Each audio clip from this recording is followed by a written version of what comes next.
ಹಾಕಿದ್ರು ರೋಡ್ನೆ ನಾನು ಕಡೆಯಿಂದ ಏನೋ ಮಾಡ್ತಾರೆ ಇಂಥ ಕಾರ್ ಬಲಿಕೆ ಗೊತ್ತಾಗ ಸರಿಯಾಗಿತ್ತು. ನಾನು ಹಿಂಗೆ ಇಲ್ಲಿ ಸ್ವಲ್ಪ ಕೈಯಲ್ಲಿ ಸೈಲೆನ್ಸರ್ ಸರಿ ಇತ್ತು. ಮತ್ತೆ ಕಾಲಂತ ಕಿತ್ತು ಊಷ್ಟಾಯ್ತು. ಬೇರೆ ತೋರಿಸ್ತೀರ ಮತ್ತೆ ಇಲ್ಲಿ ಮುಂದೆ ಕಾಲು ತೆಗಿಯೋದು ಬೇರೆ ತೆಗಿಯೋದು ಬೇರೆ ಅವ್ರಿಗೆ ಗೊತ್ತಾಗ್ಬೇಕು. ನೋಡಿ ಹೈವೇಲಿ ನಿಂತ್ಕೊಂಡು ಸುಮ್ಮನೆ ಈ ತಲಾಟೆ ಕೆಲಸಗಳು ಮಾಡ್ತಾರೆ ಮಾಡೋ ಥರ ನಿಂತಿದ್ದಾರೆ. ಆ ಮೊಮೆಂಟಲ್ಲಿ ನಾನು ಅವ್ರಿಗೆ ತೋರಿಸಿ ವಿಡಿಯೋ ಮಾಡೋಕ್ಕಾಗಿಲ್ಲ. ಬಟ್ ಇವಾಗ ನಮ್ಮ ಬ್ಯಾಗ್ ನೋಡಿ 50 ಸಲ ಕಾಟ ಕೊಡ್ತಾರೆ ಬಿಟ್ಟ. ಸೊ ಜನಕ್ಕೆ ಗೊತ್ತಾಗಲಿ, ದಯವಿಟ್ಟು ಈ ಥರ ಹೈವೇ ನೋಡಿ ನಮಗೆ ಭಯ ಆಗುತ್ತೆ. ಬಿಕಾಸ್ ನಾನು ಒಬ್ಬಳೇ ಹೋಗಿರೋದು ಅಪ್ಪನ ಜೊತೆ, ಅದು ಅವ್ರಿಗೆ ಭಯ ಇರುತ್ತೆ ಏನಾಗ್ತದೆ. ದಯವಿಟ್ಟು ಈ ಥರ ಹೈವೇಲಿ ಬರಬೇಕಾದ್ರೆ ಈ ಥರ ಸುಮ್ಮನೆ ಊರಿನ ಹುಡುಗರು ರೋಡಿಗೆ ಬಂದು ಗಣೇಶ ಕಲೆಕ್ಷನ್ ಅದೆಲ್ಲ ಹೇಳ್ಕೊಂಡು ಮಾಡೋದು ದಯವಿಟ್ಟು ತಪ್ಪು. ಅದಕ್ಕೆ ಸಪೋರ್ಟ್ ಮಾಡಬೇಡಿ. ಸ್ನೇಹಿತರೆ, ನೋಡಿದ್ರಲ್ಲ, ಬಿಡದಿ ಸಮೀಪದ ಹೈವೇಯಲ್ಲಿ ದ್ವಿಚಕ್ರ ವಾಹನ ಸವಾರರಿಗೆ ಆಗಿರುವಂತಹ ಘಟನೆಯ ಬಗ್ಗೆ ಸ್ವತಃ ತೊಂದರೆಗೆ ಸಿಲುಕಿದ ಯುವತಿ ಹೇಳಿಕೊಂಡಿರುವಂತಹ ನೋವಿನ ಪ್ರಸಂಗ. ಪ್ರಾಣಕ್ಕೆ ಏನಾದರೂ ತೊಂದರೆ ಆಗಿದ್ದರೆ ಯಾರು ಹೊಣೆ? ಹೈವೇ ಗಸ್ತು ವಾಹನಗಳ ಸಂಖ್ಯೆ ಇನ್ನೂ ಹೆಚ್ಚಿಸಬೇಕಾಗಿದೆ.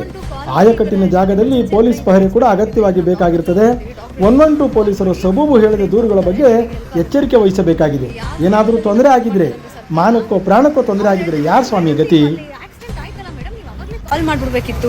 ಅವ್ರು ಕಲ್ಲಲ್ಲಿ ಹೊಡಿತಿದ್ರು ಅಥವಾ ನಮ್ಗೆ ಸಾಯ್ತಿದ್ರು. ನಮ್ಗೆ ಆ ಮೊಮೆಂಟಲ್ಲಿ ಏನು ಮಾಡಬೇಕು ಗೊತ್ತಾಗಿಲ್ಲ ಅಂದರೆ ಏನಿಲ್ಲ.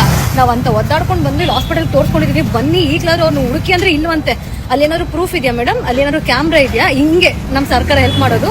112 ಹೆಲ್ಪ್ಲೈನ್ ಗೌರ್ಮೆಂಟಿಂದ ಮಾಡಿರೋದು ಅಟ್ಟರ್ ವೇಸ್ಟ್, ಯಾರಿಗೂ ಯೂಸ್ ಇಲ್ಲ. ಇಲ್ಲಿ ಒಂದು ಕಾಲ್ ಕಿತ್ತೋಗಿ ನಾವೆಲ್ಲ ಆಗಿರೋ ನೆಕ್ಸ್ಟ್ ಟೈಮು ಅಷ್ಟೇ ಯಾವುದಕ್ಕೂ ನಮಗೆ ನ್ಯಾಯ ಸಿಗಲ್ಲ. ರೇಪಿಗೂ ಹಿಂಗೆ ಎಲ್ಲದಕ್ಕೂ ಪ್ರೂಫ್ ಕೇಳ್ತಾರೆ. ನಾವು ಸತ್ತಾದ್ಮೇಲೆ ಹೇಳ್ತೀರಾ ಹೌದು ಆ್ಯಕ್ಷನ್ ತೊಗೊಳಕ್ಕೆ. 112 ಹೆಲ್ಪ್ಲೈನ್ ಯಾಕಿರೋದು? ಎಲ್ಲನೂ ವೇಸ್ಟೇ. ಇದು ನಾನು ಎಲ್ಲ ರೆಕಾರ್ಡ್ಸ್ ತೊಗೊಂಡಿದ್ದೀನಿ. ದಯವಿಟ್ಟು ಈ ವಿಡಿಯೋನ ದಯವಿಟ್ಟು ಶೇರ್ ಮಾಡಿ. ಬಿಡದಿ ಹತ್ರ ಆಗಿರೋ ಇನ್ಸಿಡೆಂಟು ಅಂಡರ್ ಪಾಸ್ ಹತ್ರ, ಅಲ್ಲಿ ಆ ಹುಡುಗರು ಆ ಕಡೆ ಪೊಲೀಸ್ ಸ್ಟೇಷನ್ ಅವರು ನಿಜವಾಗ್ಲೂ ಸ್ವಲ್ಪ ಬೀಟ್ ಪೊಲೀಸ್ಗಳನ್ನ ಬಿಡಬೇಕು. ಈ ಥರ ಎಷ್ಟೊಂದು ಜನ ರೈಡರ್ಸ್ ಇರ್ತಾರೆ, ಎಷ್ಟೊಂದು ಜನಕ್ಕೆ ಈ ಥರ ಅನ್ಯಾಯ ಆಗಿರುತ್ತೆ.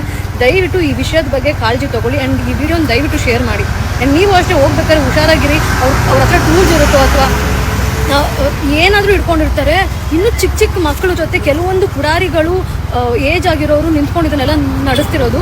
ಸೊ ಗೊತ್ತಿಲ್ಲ ಇದನ್ನು ಯಾರು ಬಿಟ್ಟು ಮಾಡಿಸ್ತಿದ್ದಾರೆ ಅಂತ. ದಯವಿಟ್ಟು ಈ ವಿಡಿಯೋನ ಶೇರ್ ಮಾಡಿ. ಆ್ಯಂಡ್ ಗೌರ್ಮೆಂಟಿಂದ ಹೆಲ್ಪ್ಲೈನ್ ಇಟ್ಸ್ ಆಫ್ ನೋ ಯೂಸೇ ಇಲ್ಲ.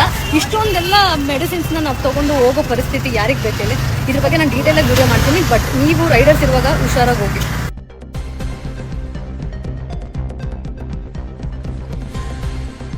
ಪ್ರತಿದಿನ ಪ್ರತಿ ಕ್ಷಣ ACB ನ್ಯೂಸ್ ನಿಮ್ಮೊಂದಿಗೆ.